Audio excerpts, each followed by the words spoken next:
Well, you know how it goes.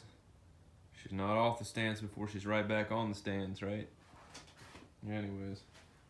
So, don't remember the last video where I left off or what I talked about. I want to say it was all back together, but I don't think I'd taken it for a test drive yet. Don't remember. Anyways, took it for a test drive. She roasts the tires over lovely in first. And the car is nowhere near decently tuned, so I have a feeling she'll roll them over in second as well, especially once I go off of this low boost spring of 4 pounds or whatever it is, 3.5. Once I actually am boosting what I'm probably going to run the car at, which is roughly 6 pounds, I have a feeling she'll roll them over no problem in second, maybe third, who knows. But right now, what I've learned is, one, my first differential I built, or chunk, it was one that had already ran, but I more or less didn't just take it apart, replace bearings, and put it back together, because normally, as long as you keep your shims stack here, what it was when you took it apart and you didn't change your ring and pinion, you can put the same shims back in, match back with the same ring and pinion, right? Same parts, just disassembling, reassembling. Well, if you recall, I had 3 of these rears, and my original plan was to take them all apart and find the best gear ratio to roll with. And that's when I found out that they were actually different chunks. One of the chunks I had was for a 28 spline, and the other 2 were 31 splines, but then I was also trying to match which cases were the better ones and so on and so forth. Well, anyways, in doing so, I tried to keep all my parts together to match each case, and I was going to run the better looking case with the better looking differential and ring set.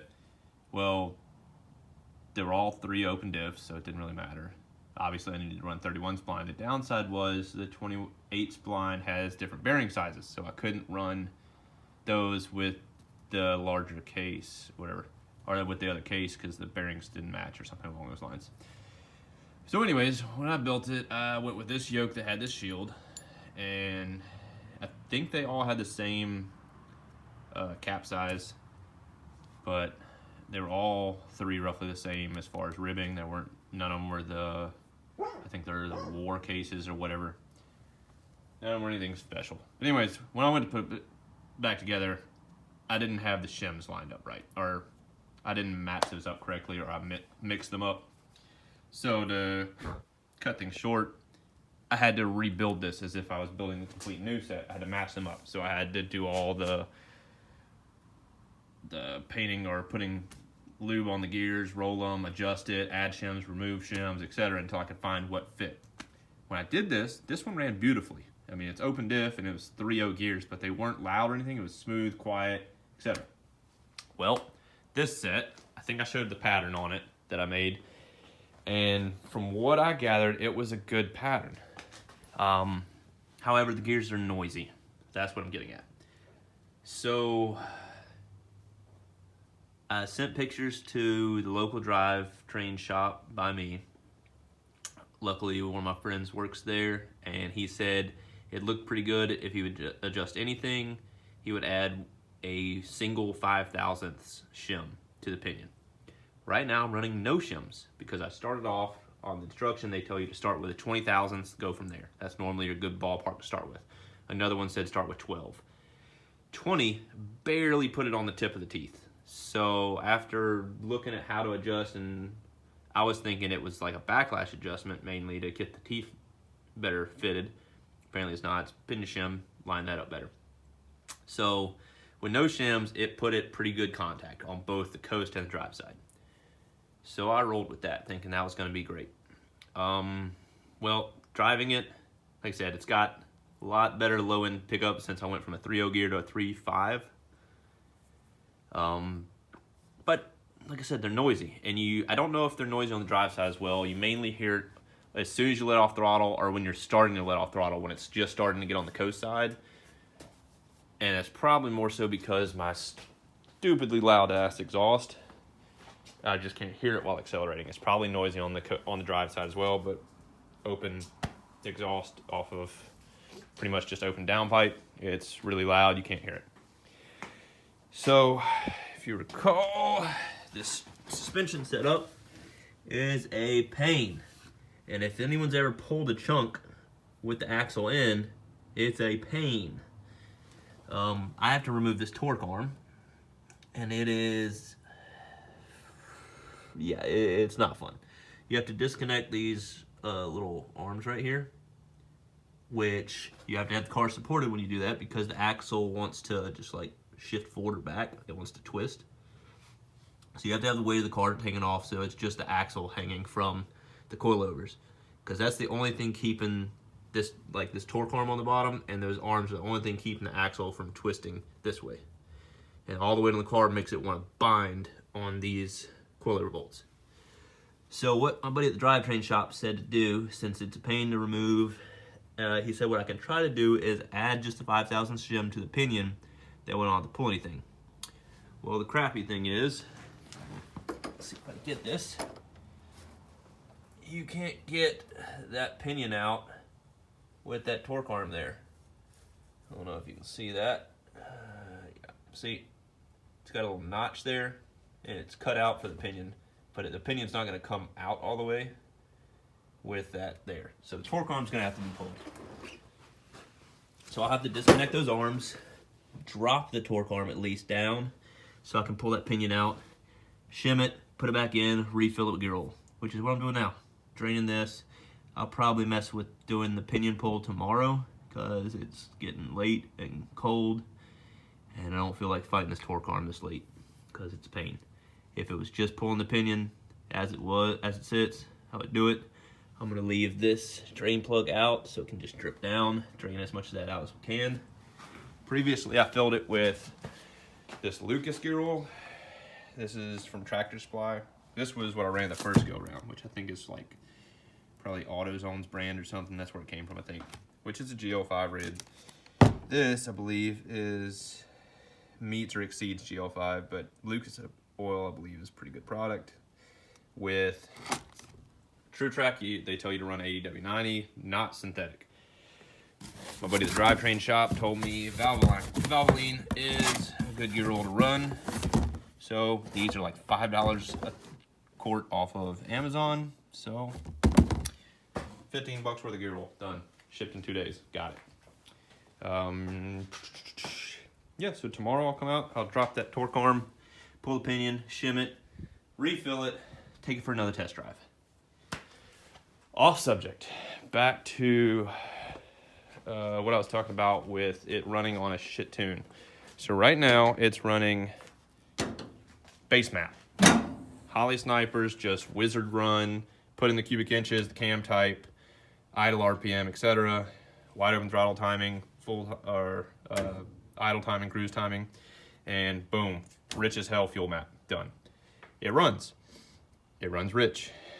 I've noticed that the auto learn is not learning that great.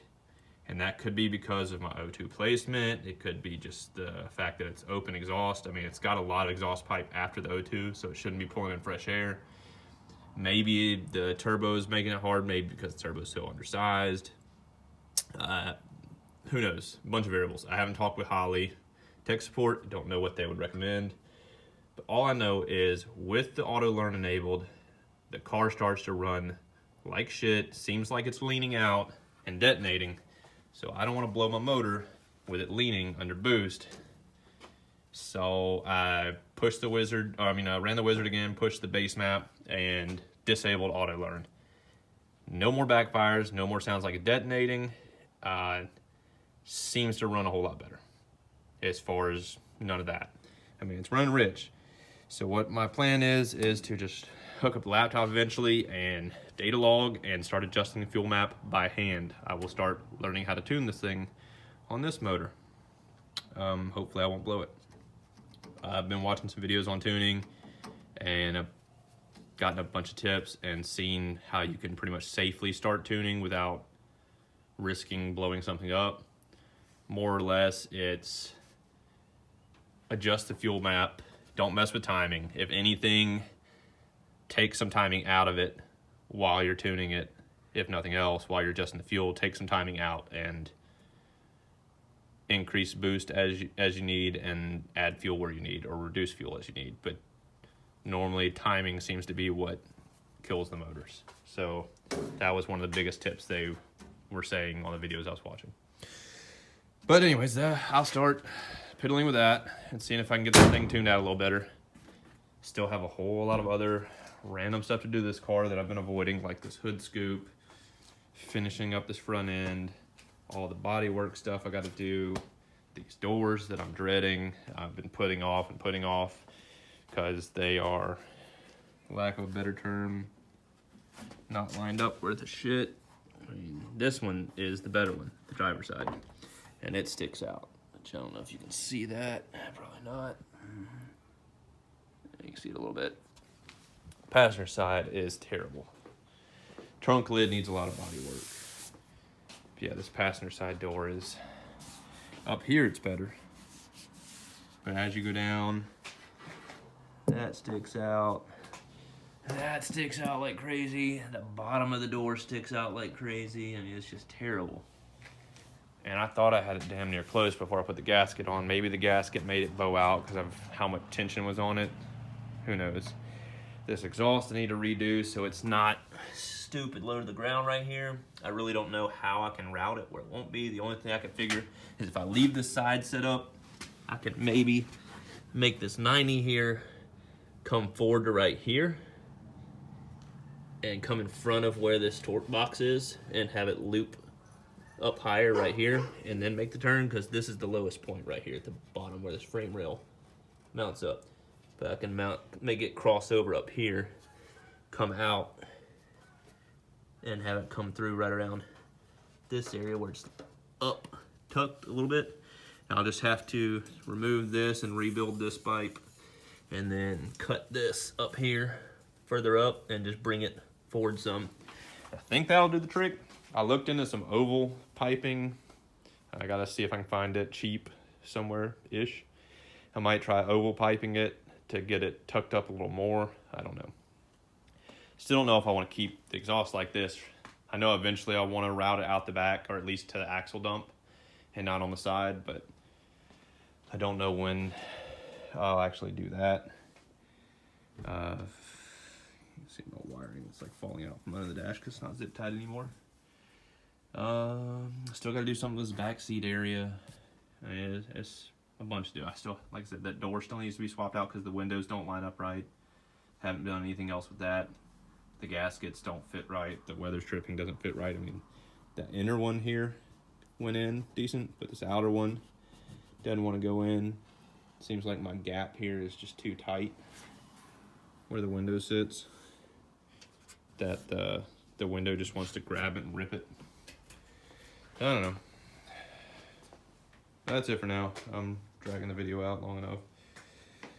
But thanks for watching, guys. And if you guys aren't, I'm sure everybody that subbed to me has subbed to him as well. But again, check out Joe Daddy's conveniently. Let's see, I don't know if you can see this, but yeah. There we go, repping the swag right now. Hopefully that showed. Yeah, go pick up one of his shirts or something. Help him out. Guy gives a lot to this community. Least you can do is give him a little bit back. All right, guys. I'll catch y'all next time. Later.